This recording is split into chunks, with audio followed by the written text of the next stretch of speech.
So guys, part 1 na tayo. Bago pa lang po ako sa part 1. Kapag nagiging po kayong masigain, ayan, kapag may sinupak po kayong bata o kaya kaibigan nyo, pinsan nyo, yari po kayo.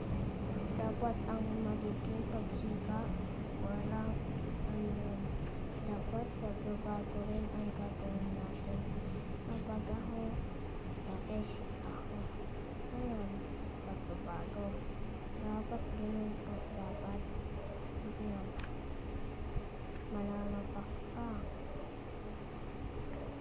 Tsaka, umiyak yun. O yari ka sa nanay.